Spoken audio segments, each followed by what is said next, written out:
Welcome back, arcade fans. Tony here with this week's video, and we're going to be playing another arcade session. So I'm going to be playing 3 games. We're going to start off with Alien Storm, we're going to move on to Contra, which was a requested game, and finishing off with Ray Force. They are 3 very different games, and at the end of the video I'll then rate them and see how many credits I would have put into each of these games. So let's kickstart then with Alien Storm.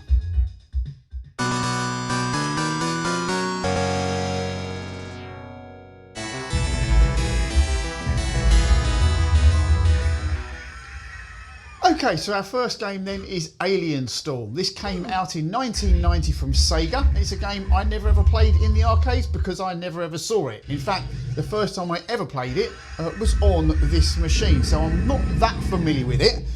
So let's give it a go. So let's put my credit in. Now I get to select my player. Now I don't know which is the best player. How many players have we got? We have got 3 players. Okay, so I'm going to be the red guy. Now there's one thing I like about this game in particular, and you'll see it in a moment. As we look at the van, look what comes up there. So arcade owners had the option to actually put in the name of their arcade on the game itself, which I think is a pretty cool little feature. Okay, so we've got a fire button, but it's a kind of bit weird. You don't really fire as such. Okay, so I've just accidentally double tapped the joystick, another little thing I don't like being able to do. So double tap the joystick and you'll be running at your enemy.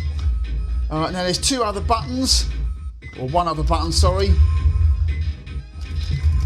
And it's not jump.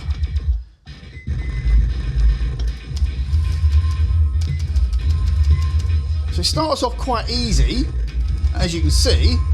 Enemies seem to take 2 or 3 hits before they die.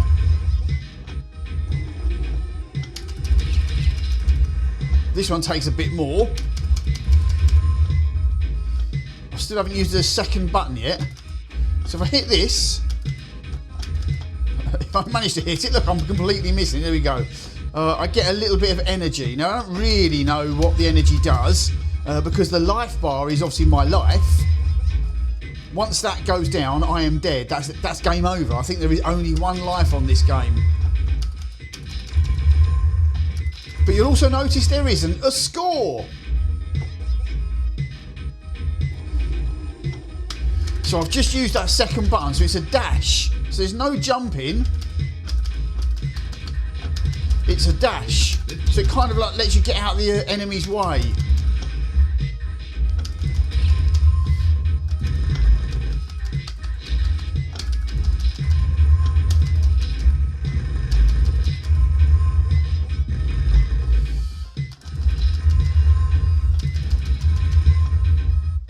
So now we're going to go inside the shop, which means the actual dynamics of the game are going to change. It gives you other options.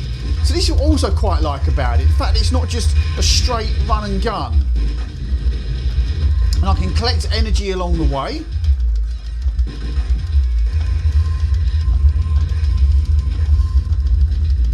All whilst I'm trying to kill this boss, which I believe it's the boss at the back there. Collect me energy. So obviously it's a 2-player game as well. So obviously if you're against each other, it's against who's actually going to collect the energy.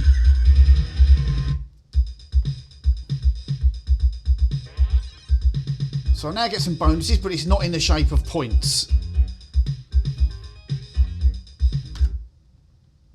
So we're on to mission 2. So that the first mission came in 2 sections, but this one comes in 3 sections. Now I may not actually get to the 3rd section because, as I say, I'm not overly great at the game. So here come the aliens.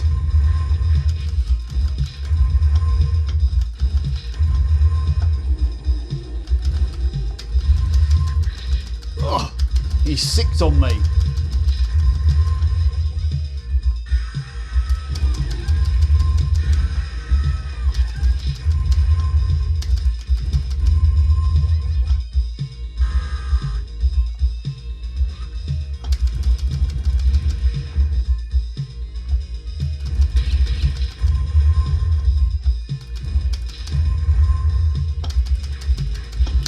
another energy block that I can get. So I've noticed my life is going down.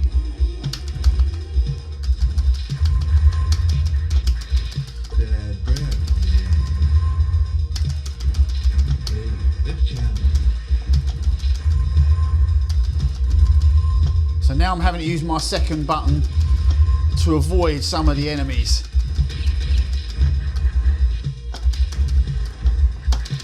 Oh, he sticked on me again. So look at that, my life is now already less than half.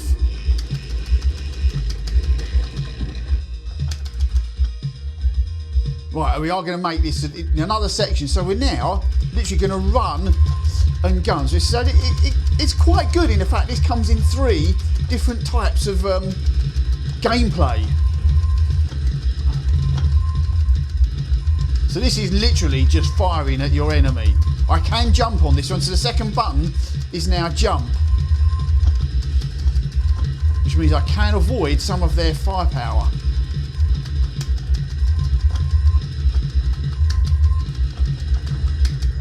So I'm not doing very well here, as you can see. So we're now going to go on to the third type. And we're going to go back inside in a moment. But I didn't even get there. That's how quick the game was. Really. So it's quite a fun game, but it's just, I don't really know what I'm doing, if I'm honest. And now we're going to get given a score. So a bit like Golden Axe, it's kind of like, what does this score actually mean? It means absolutely nothing to me. I think that might well have stopped me from coming back to play this game in the arcades, but it is fun to actually play it. I'm just not very good at it. So again, anyone got any memories of playing this game, any tips, then let me know in the comments. But for now, let's move on to our second game. Okay, our second game then is Contra. Came out in 1987 from Konami, and also Dr. No Vocal Calls requested that I play this, so I've added into this little arcade session. This is another game I never played in the arcades, and again, only ever played it when I got my machine. So let's give Contra a go.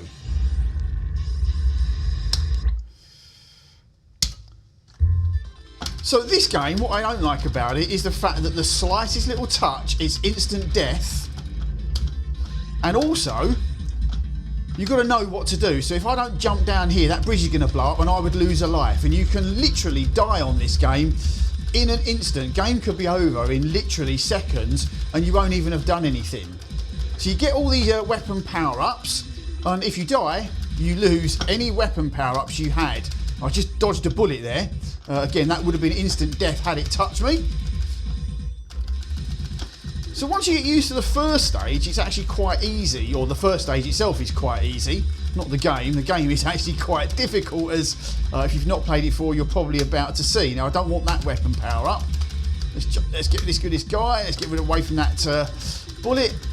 And we're about to end the first part of the first stage. Now, what I do like about this game is, again, like the last game, we're not just running and gunning. We're now about to go inside and fight our way through like a bit of a maze. Now, first of all, I'm just going to move, and if we have a look at the map at the top, I've got to turn right. Now, I can't go any further because there's obviously an electric gate in front of me, and we get rid of that by shooting the objects that are at the other end of the room. So again, I've got to turn right. But what I don't like about it is, quite often on this section, not necessarily maybe the first stage, but on this section itself, on the second stage, I just seem to die for no reason. Hopefully I'll get there and we'll see it. And the thing for this game is, it seems to be you need to have the right weapon, otherwise you just can't progress. And of course, if you die, you lose your weapon. So it's like you just can't die, otherwise you've got no hope whatsoever. Shoot the orange men and you will get a different weapon. Look, I've just died. I may well have run into a bullet there. I'm not 100% sure on that. I couldn't really see. But sometimes I do seem to just die for no reason. Now, it took me ages to work out how to get past this stage, or this boss. I didn't really mean to do that, because I used to actually come straight onto this stage and die immediately. And I'd just die and it'd be game over. So it is a case of being in the right place or moving into the right place when you start this level, moving out of the way. And all we've got to do now is just shoot this thing in the eye several times and he will go. Seems easy enough, but on stage 2, my goodness, if you don't have the right weapon, it is impossible. So again, you've got to know to get straight up there. And of course, I don't have my weapon power up, but I'm going to get one in a minute. So I can get this now. Not the greatest weapon, but it's not the worst weapon.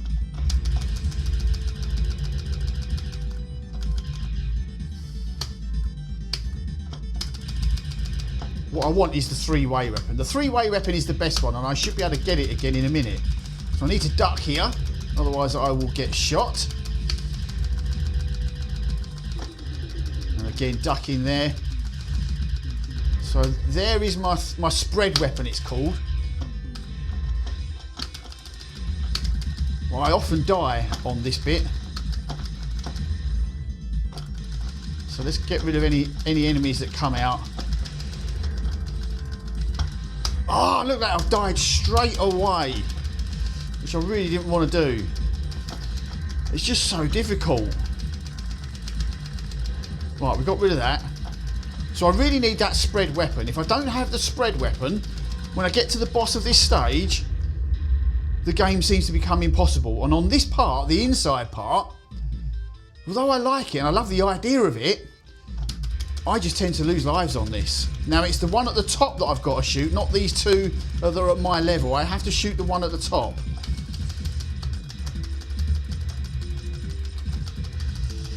Now if I'd have got that orange guy, I would have been able to get a weapon power up. But unfortunately I missed him. Right, so we've got through the first part unscathed. Right, so what weapon? I've got the spread weapon. So basically I need to not die now.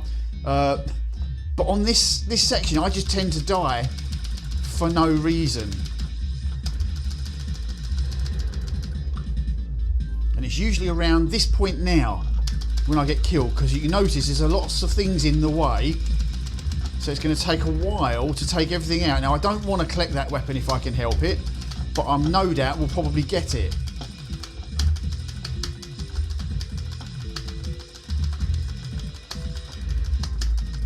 Somehow, oh, no, look, I just died. Why did I die there?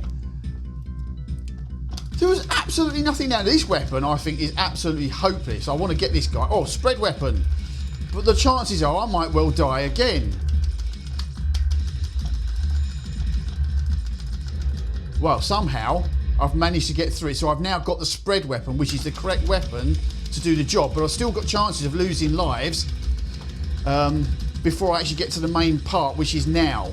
Okay, now, so because I've got the spread weapon, my weapon goes everywhere, which means I've got a good chance of taking these out quite easily. But if you don't have this weapon, these bombs coming down, they start to home in on you and they just take you out. And I just don't see any way past this boss unless you have this spread weapon. Now, by jumping up, I can get there quicker and get my shots off quicker, which means I should take them out. So they're starting to go now. Look, I don't get anywhere near this if I happen to die. It's just not possible. So if anyone's got any tips on how I do this particular boss without using this weapon, please let me know in the comments, because I'd love to know how to get past it without this weapon. As you can see, there we go, he's gone. I made that look quite easy, but believe me, it's not.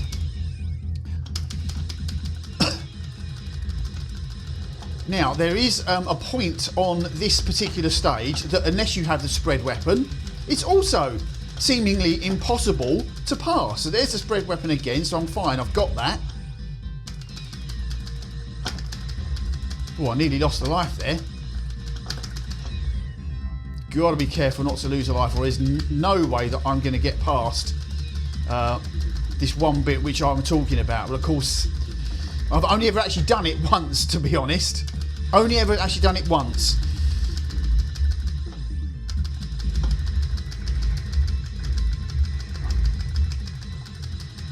And I'm getting close to it. I haven't lost my life yet, but we'll soon see.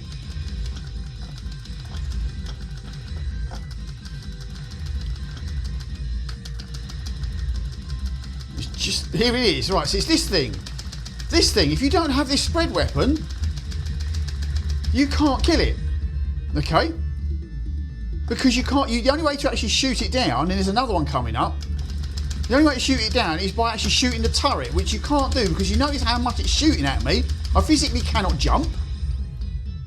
So this is only the second time I've ever got past that. That's pretty incredible. Now, I've never passed this guy. Never passed this guy.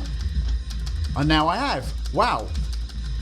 So we're doing a first yet again. I can't believe this.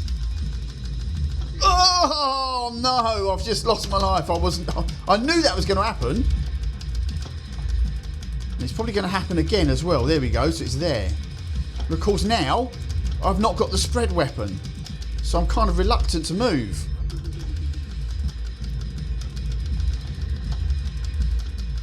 So, oh, it goes down, not up. Right, I need another weapon. There we go. So I've got another weapon. That's fine. Now where are these things going to fire at me? Because I don't know. Oh no! Look at that! I've been hit again. So you notice that one tiny little hit, and you are dead. Oh no! There's another one of these guys.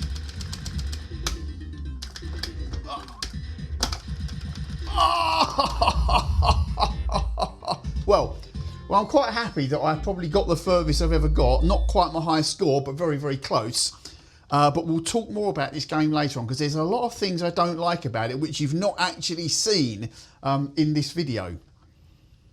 Which is probably a good thing. So let's put my name in. Now you notice there's a little block underneath my name. For some reason, I presume that's emulation problems. I don't know. I don't know if it's like that in the real arcade game. But that block will stay there now until I start another game. But anyway, that was Contra. Let's move on to our third game. So our third game then is Ray Force. Came out in 1993 from Taito. And yet again, it's another game that I'd never even heard of. In fact, I'd never even heard of this game until about 2 weeks ago. I went to the Time Warp arcade and they had a game there called Ray Crisis. Again, never ever played it before. Really liked the game, but I can't actually get that to work on my machine. If anyone knows how to get it to work, please let me know. I've got the right ROM, I've got the CHD, but it tells me there's a file missing. I don't know what the file is that's missing. I don't know how to even get that file.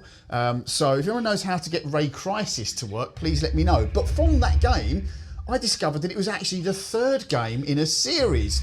Ray Force is the first game and Ray Storm is the second game. So I'm going to be playing Ray Force. Now you may see from the bezel that it's also known as GunLock. But we're playing the Ray Force version. It's exactly the same. So let's give it a go.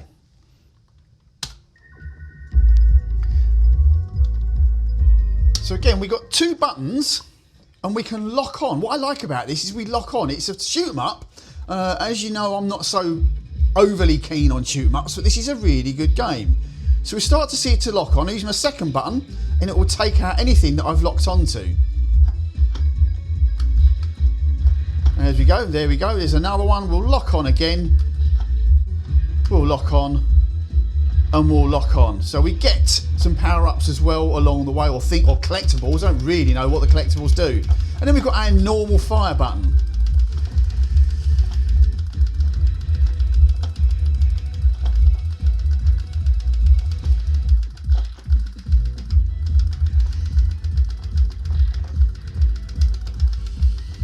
So I am firing like mad. You can hold the fire button down as well, so let's lock onto that. There's some things you can lock onto and other things you can't. We can lock onto these to take them straight out. There's a little collectible. I think that might be a power up. So we've locked onto those, locked on there, take them out. Lock on, lock on, lock on, lock on.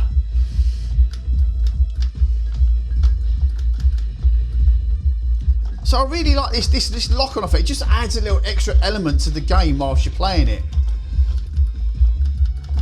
Now this is very different to Ray Crisis, I have to admit. Obviously Ray Crisis was the third game in the series, so obviously it's an improvement as well. And it is really cool. So again, if anyone knows how I can get Ray Crisis to work, please let me know. I'd really like to play it on here. But this is not a bad game either. I'm quite liking it. Again, this is kind of the boss of the level. Got to be careful. We can do it a few times by locking on, and then we've got to be careful because he's going to fire at me. Now again, what I like about this, it's not a bullet hell game. There are a lot of bullets that come at you, but it is definitely not a bullet hell game. And I really don't like bullet hells.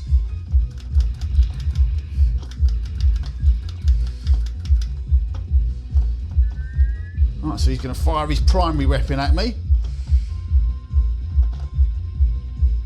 Just get out of the way when he does that. Like now. And now.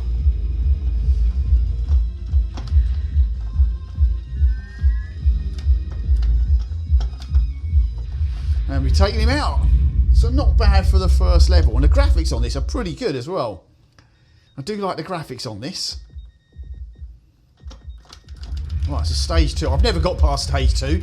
Seems easy to start with, but no, I've never got past stage 2. And it's immediately lots of lock-ons and lots of things coming at you. And this thing will frantically fire at me, but not in bullet hell style, or at least not too badly. But he will just eventually just get out of the way if I don't shoot him down. And if I don't get out of his way, he'll take me out. Like that.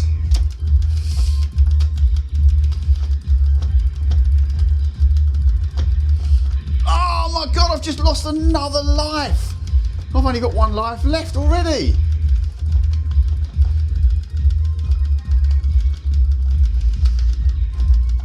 Oh, getting a bit lucky here, so lots of locking on to do here. Take a lot of these out.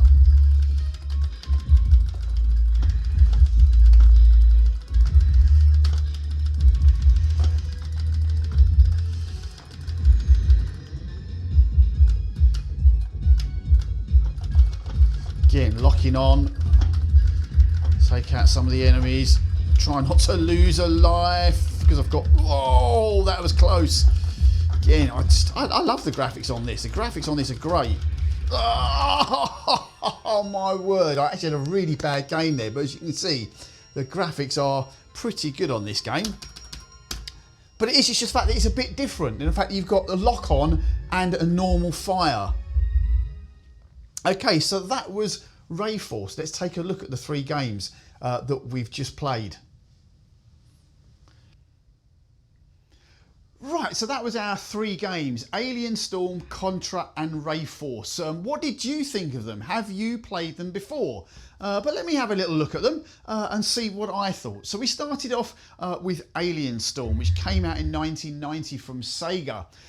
So it's a game that, as I say, I'd never played it before. It's an okay game. I quite like the idea of the game. I like the different stages and way that the stages change around, and you've got the options, oh, not the options, sorry, but the way that you get onto one part of a stage, you go onto a second part of a stage, and it's now a completely different way of playing the game. I loved also the fact that I could actually put in my own name into the game. So arcade, people who run the arcades could obviously put their arcade name in there, and you'd have seen it on the screen as well. That's a sort of cool little feature. But my biggest problem with the game is the fact that there is no scoring as such. It's just seemingly like a bit of a random score it gives you at the end of the game for your performance. That alone for me would have probably stopped me from coming back to the game had I seen it and played it in the arcades. So if I was going to rate it, I think if I was in the arcade and I came across that game, played it, saw there was no scoring, probably wasn't quite sure really of what I was doing, I think maybe I would probably only have put about 4 credits in it. Not many, as you can see, no more than 4 credits, because I would have probably just got a bit bored with the fact that I've got no way of understanding how I scored, how well I did in the game, just by how far I got is all I'd really get out of a measure of that. So that for me is one thing that doesn't sell it to me. But obviously now we can play it for free. I can obviously play it a bit more and try and get a bit further into it. But as you see, I wasn't that good at it. So yeah, I have played it a little bit, but not a great deal, because it doesn't pull me enough. Now, so I'll rate it out of 10 as such. As I say, I put about 4 credits in it. I think maybe I'd give it a 6 out of 10, just for the idea of the game. It loses points because there's no scoring, but the idea of the game, the fact it's aliens, yeah, who doesn't want to sort of destroy aliens? But you can't sort of like shoot properly in the way I'd want to shoot them. So it's a little bit confusing on how to play the game. I haven't really got the tactics yet. So if anyone's got any tips for me on this game, please let me know. Secondly, we then moved on to Contra. As I say, Dr. No Vocal Cords requested that I play it. And it is a game that I've played since I've had the machine. And again, I'd never played it before in the arcades. Now, it is a good game. It's fun to play. But had I actually come across it in the arcades, I think maybe after 2 or 3 credits, I would probably have stopped playing it for the fact that the deaths are just so quick and instant. I mean, the very first time I ever played this game, I think I was dead in about 10 seconds. My game was over. And I know that's what the arcades did back in the day. They tried to kill you off as quickly as they possibly could. But the game was so short that, you know, if I'd have put another coin in, I might have got a bit further. I know that when I reached the first boss, I'd literally lose all 3 lives instantly if I managed to get there with all 3 lives intact. It took me a while to get past it. And the fact that I was unable then to get past stage 2 without the right weapon, which you saw me get past it, so you didn't see how bad it actually is with the wrong weapon. If you don't have that spread weapon, then there's so many of these bombs that drop at you and they home in on you that it is literally, I have got past it probably once or twice, but it feels impossible to get past that second boss without the right weapon, because it literally just kills you off. So if I'm doing something wrong, let me know in the comments how I get past that second stage boss without using that spread weapon, because the minute you die, that's it, you've lost that weapon anyway. And then on stage 3, where I had those 2 armoured lorries coming at me, if you don't have that spread weapon, you can't actually shoot up at that turret to destroy it. So again, it just seems like you've got to have the right weapon to be able to get further in the game. And that's where it's sort of a drawdown for me. So I reckon I'd have probably only put 2 or 3 credits into the game. Overall, the fact that we can play it for free now, I actually enjoy playing it and I can keep playing it. I would probably give the game a 7 out of 10 because it is fun to play. But in the arcades, it would have probably let me down. Moving on to the final game then, Ray Force. As I say, literally about 2 weeks ago is the first time I ever played it. Having played Ray Crisis at Time Warp Arcade, look it up, it's a really cool arcade and it's growing. I really liked Ray Crisis and I immediately came home, tried to fire it up, wouldn't load. It pops up but it just says there's a file missing. So if anyone knows how I can get that running, that would be great. But as I say, I discovered it was the 3rd game in a series, so I tried out the others, Ray Force and Ray Storm, and I actually really liked them. You saw me do it really poorly on that game. But I love the idea of it. I'm not a big shoot 'em up fan, but I did love the idea of Ray Force and the way you've got the locking on. So you've got one button that shoots down whatever you've locked on and another button that is your normal fire. And the graphics are great. The sound is great. Although I only showed you a very quick snippet of it because I'm not very good. I will be getting more practice. I actually really like that game. And had I come across that in the arcade, I think I would have pumped quite a few credits into it. I would say a solid 7 credits would have gone into that game. But overall, I think I want to give it an 8 out of 10. I think it's a really, really good game. And if you've never played it, give it a try. Some might like it, some might not. But I really did enjoy playing the game and the sequels. So I really want to get Ray Crisis up and running because I really enjoyed that as well. But what do you think? Give them a go. And again, let me know what you think in the comments. So that was it for the arcade session, my 2nd arcade session. Thanks for watching and I'll see you all on the next one.